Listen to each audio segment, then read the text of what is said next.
আমি গলার স্বর যথাসম্ভব মধুর করে বললাম, এমন রেগে যাচ্ছ কেন রেনু সোনা? এসো স্বাভাবিকভাবে কিছুক্ষণ কথা বলি। তোমার পছন্দের রং কি, তোমার রাশি কি?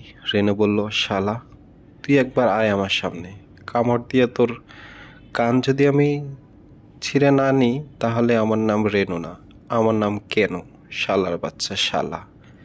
রেনু, তুমি আমার সম্পর্কে গন্ডগোল করে ফেলছো। শালার বাচ্চা শালা হবে না, ভাতিজা হবে।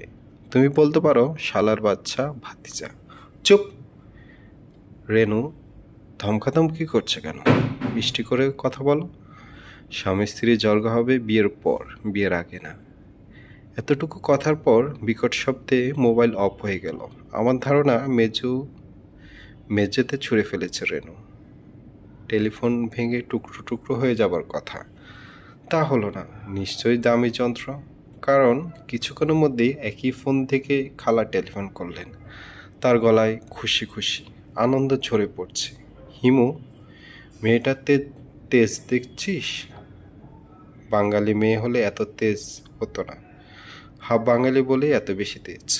আমি বিমর্ষ হয়ে বললাম, হাফ বাঙালি মানে? বাবা আমেরিকান, মা বাঙালি। তোমার সঙ্গে পরিচয় কিভাবে?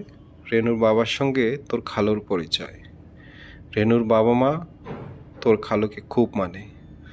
তুমি যে আমার সঙ্গে রেনুর বিয়ের ব্যবস্থা করছো, এটা কি খালু জানেন? পাত্র হিসাবে আমি খালুর মোটেই পছন্দের মধ্যে পড়ি না।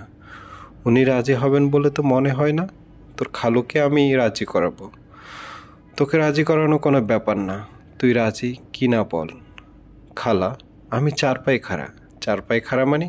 মানুষ তো দু পায়ের।